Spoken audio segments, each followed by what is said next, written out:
Hello everyone and welcome back to the Great Book of Grudges. My name is Nathan and we're here playing Total War 3 Kingdoms. A different style of content to what we're normally used to on this channel, but with the recent announcement of Fates Divided, the new DLC for 3 Kingdoms, there are many changes which have come into effect. One of the biggest changes have come to the character called Cao Cao.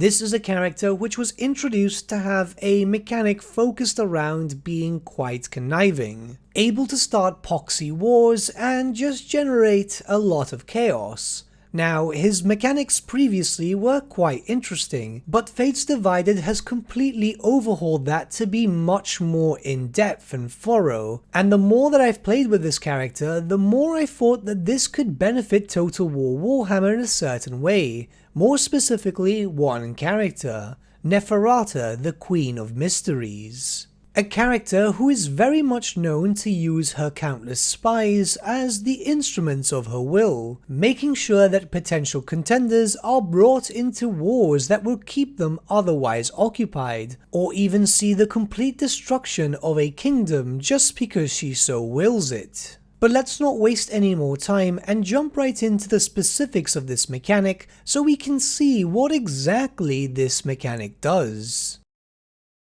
This mechanic is known as schemes, which will focus around different effects that you may place on both allies and enemies, whether it's their characters, their faction as a whole, a commandery which is known as a province in Total War Warhammer, or an enemy army. Each of the different types of schemes obviously have different effects, and are based on a new resource known as credibility. Character schemes do vary, whether increasing their recruitment costs, increasing the character's salary which is their basic upkeep, and among other negatives which can be placed on the enemy characters. Bear in mind that these effects don't have to be placed on enemy characters. As long as the faction is known to you, you may have some schemes that you may use against it. In regards to your own personal characters, it works in a very similar way, but with positives rather than negatives, such as reducing their current upkeep. Faction schemes against a faction will focus around certain different things, like for example reducing their diplomatic relations with all factions, or make the spies a little tougher to use. Now, of course, in your benefit, it can give you diplomatic relations with other factions, or even unlock reforms, which are technologies at a faster rate. Again, there are positives for yourself and negatives towards your enemies.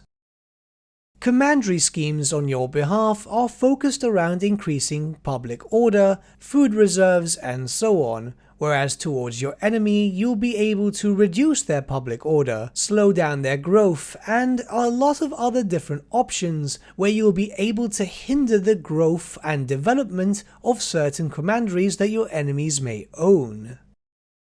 And lastly, there are the army schemes, where against your enemy you can reduce their morale, reduce a army's charge bonus, and a bunch of different other options, whereas to your benefit you're able to increase your ammunition, your morale, and so on. You are spoiled for choice with all the possible options for all 4 sections of schemes, either towards yourself or towards your enemy, which means that depending on your playstyle, some of them might seem a tad more interesting than the others.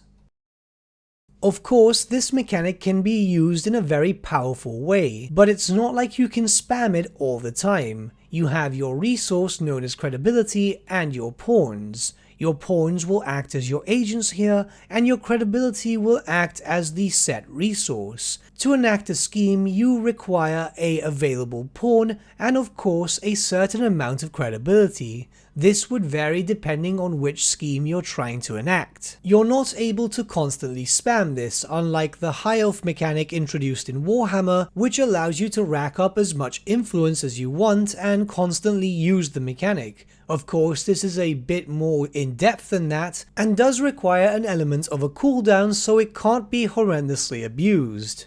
The mechanic itself works rather well and brings in a lot more depth to Cao Cao's campaign. It is something that was desperately needed to make his faction just a tad more unique. But as I stated at the beginning of this video, this mechanic could work amazingly well for NEFERATA should she ever get added into the Total War Warhammer series. As soon as I saw this mechanic and had a couple of hours of playtime with it, I was instantly drawn to this conclusion. Thematically, this system itself would work rather well. Of course, I'm not suggesting a full and complete carbon copy, as a lot of these schemes themselves would not work in Warhammer, but a few changes here and there would work extremely well to make NEFERATA, if she ever gets implemented, into a rather unique legendary lord for the vampire counts. This is something that is desperately needed, as currently all of the vampire count characters playable in the Warhammer series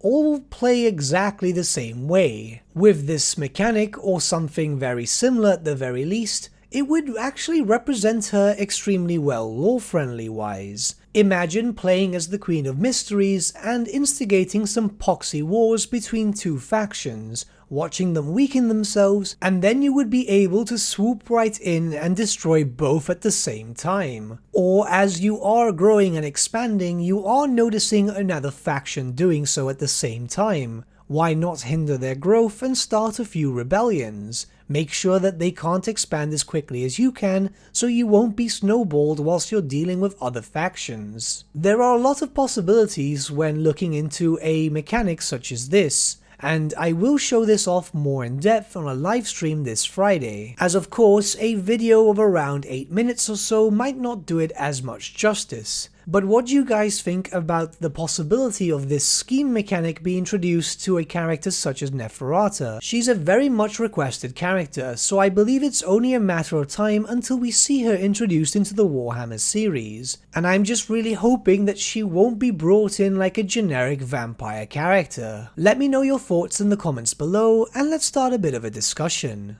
But with that, my friends, we've come to the end of our video. Thank you so much for watching. If you did enjoy the video, might I suggest giving the video a like, or even subscribing to the channel, as it really does help us out.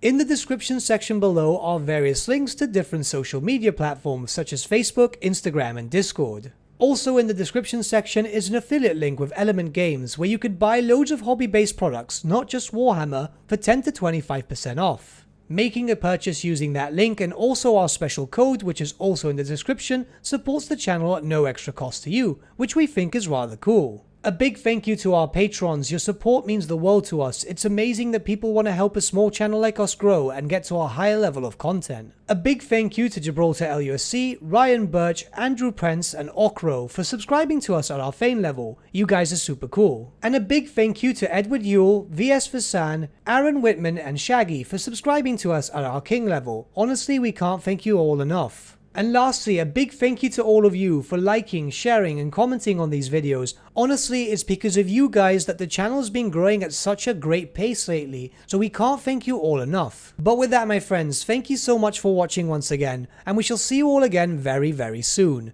Have a good day.